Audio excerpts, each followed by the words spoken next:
Buongiorno ragazzi, in questo video voglio tornare a parlare di un argomento che a me sta particolarmente a cuore, che è l'argomento dei viaggi. Nello specifico parlerò del Giappone e di ciò che non mi è piaciuto del mio viaggio. Circa un anno fa ho organizzato il mio primo viaggio che doveva toccare le 4 città principali di questo bellissimo paese e in particolare sono stato a Tokyo, a Kyoto, a Nara, a Kamakura e ad Osaka. Osaka in realtà non è stata una capitale storica, ma l'ho inserita nel viaggio perché stando a Kyoto, essendo molto vicino a Osaka, non potevo non andare. Naturalmente questo viaggio è stato bellissimo, è stato meraviglioso, però non avevo trovato da nessuna parte su internet qualcuno che mettesse in evidenza i lati meno piacevoli del viaggio in Giappone. In realtà di lati poco piacevoli non è che ce ne siano stati più di tanti, però vi posso assicurare che ci sono stati e ora ve ne parlerò. Innanzitutto il primo punto sono le dimensioni delle stanze degli alberghi. Voi come tutti sapete il Giappone è un paese molto strano, la gente dorme in loculi chiamati capsule hotel, dei veri e propri fornetti crematori, no? Sembrano il fornetto del cimitero dove vengono messe le bare, e quindi era normale che anche le stanze, soprattutto in una città così popolosa come Tokyo, visto che a Kyoto le stanze erano un po' più grandi, le stanze degli alberghi potessero essere piccole. Non credevo fossero così piccole. Praticamente una stanza in un bel albergo, perché era un bellissimo albergo, una trentina di piani, con la sauna interna, sauna e bagno turco interno, aveva praticamente tutte camere da 9 metri. Una camera da 9 metri significa che c'entra un letto, appena entravo c'era praticamente di fronte un letto, in fondo una finestra con le grate per evitare che la gente si suicidi, da una parte rispetto al letto, così mettiamo che questo sia il letto, da questa parte qui c'era una specie di mensola e per terra c'era appena lo spazio per una valigia. Quello che era grande il bagno, perché il bagno sarà stato 1,5 metri quadrato, che in proporzione alle dimensioni della camera era anche un bel bagno ed era perfettamente funzionale con un mini, scusate il gesto, con un mini lavabo dove era possibile lavarsi le mani, una tazza super tecnologica con il solito spruzzo, perché loro hanno uno spruzzo che all'interno del water si muove avanti e indietro a seconda,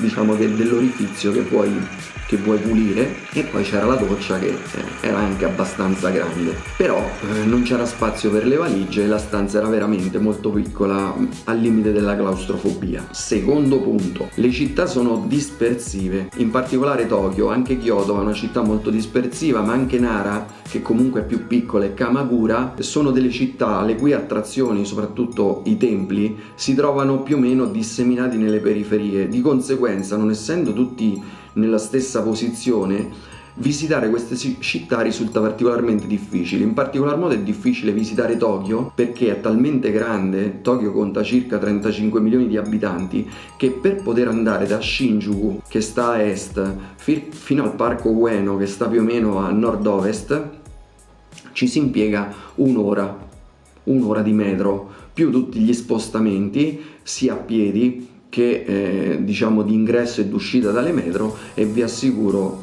che non è che sia piacevolissimo il viaggio, perché se vuoi visitare e vedere tanti posti sei costretto a camminare veloce, a sbrigarti e soprattutto a pianificare il viaggio in modo tale che in un giorno vuoi visitare dei quartieri che magari si trovano vicino, Shinjuku e Shibuya, Asakusa e Parco Ueno, eccetera, in modo tale da evitare il minor numero di spostamenti possibile. 3. Il terzo aspetto del Giappone che non mi è piaciuto per niente è l'affollamento delle strade turistiche e soprattutto l'affollamento della metro in generale negli orari di punta. Perché? Perché malgrado la città di Tokyo sia gigantesca, esistono alcuni punti strategici della città particolarmente affollati dal punto di vista turistico che si riempiono di gente, e quindi ti ritrovi le strade più famose, ad esempio Takeshita Tori, che si trova ad Harajuku, che è vicino a Shibuya, tra Shibuya e Shinjuku, che è una via molto stretta, che se voi andate a un certo punto si riempie di gente e nemmeno te la godi, perché sei praticamente costipato come in una scatola di sardine e sei costretto a spostarti con la tua macchina fotografica in mezzo a questa fiumana di persone, e non è che sia tanto piacevole. È molto più bello andare in un parco I parchi del Giappone in generale o sono molto belli o sono molto dispersivi, ma almeno diciamo non è quel senso di claustrofobia che ti prende quando sei in una strada di queste. La metro in orario di punta è una cosa pazzesca.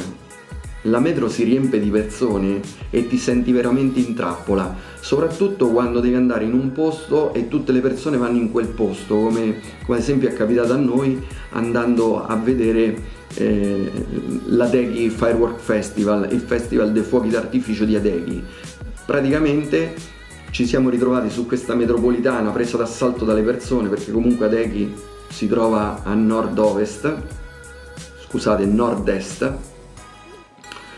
e per andarci, siccome era abbastanza distante, abbiamo dovuto riprendere la metro come tutti gli altri, e c'erano degli omini piccoli anziani che, per riempire la metro il più possibile e quindi consentire una fluidità al traffico, spingevano letteralmente le persone da dietro, costipandole dentro la metro le une appiccicate alle altre. Vi assicuro che è stata una cosa imbarazzantissima, perché avevo praticamente le altre persone tutte attaccate al mio petto oppure attaccate dietro alle mie spalle. Punto 4. Fa un caldo da morire a luglio. A luglio non andate in Giappone, sono 30 gradi anche di notte, cominciate a sudare in maniera pazzesca e il viaggio risulta effettivamente molto faticoso. Io ho sudato tantissimo, a volte mi ritrovavo con temperature di 39 gradi percepite con l'umidità che c'è in Giappone, perché poi il Giappone è anche molto umido, è caldo e umidissimo, con temperature percepite a causa dell'umidità di 45 gradi,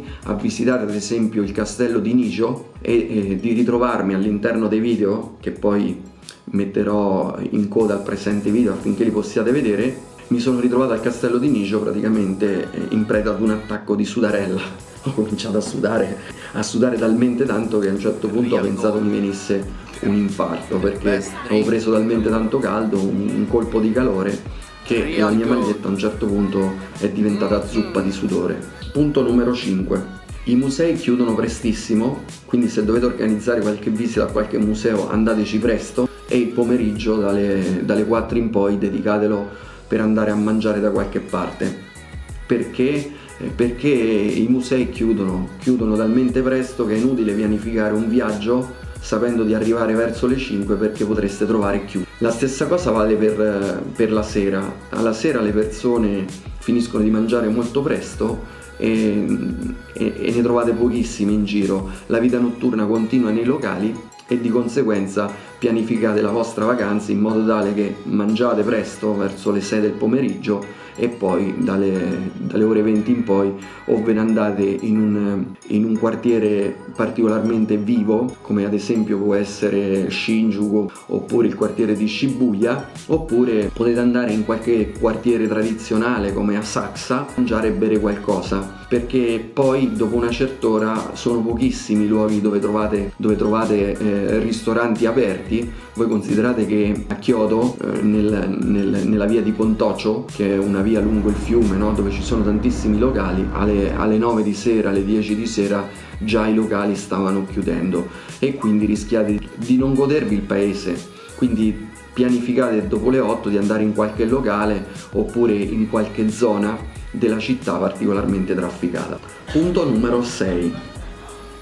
In alcuni locali si può fumare e vi assicuro ragazzi che la puzza è pazzesca. È vero che hanno dei condizionatori d'aria che aspirano, degli aspiratori che aspirano il fumo e non è che ce ne sia più di tanto nei locali, però assicuro che quella puzzetta di sigarette si sente nell'aria e non è molto piacevole, soprattutto se vai a mangiare. Quindi se dovete cercare un locale, cercatelo che sia non fumatori, altrimenti non vi godrete la vostra vacanza. Punto numero 7. Molte persone in Giappone non parlano inglese e soprattutto non capiscono proprio niente, non si sforzano nemmeno, a meno che non abbiano studiato in Italia. Se hanno studiato in Italia probabilmente cercheranno, come dire, di capire quello che dite e vi aiuteranno. sono molto disponibili, molto gentili, però non parlano una parola di inglese. Io sono stato in un forno, Bakery Brother con il nome, l'insegna in inglese, sono entrate, non sapevano nemmeno che cosa significasse salt, sale, sugar, zucchero, bread, pane, non conoscevano una delle parole chiave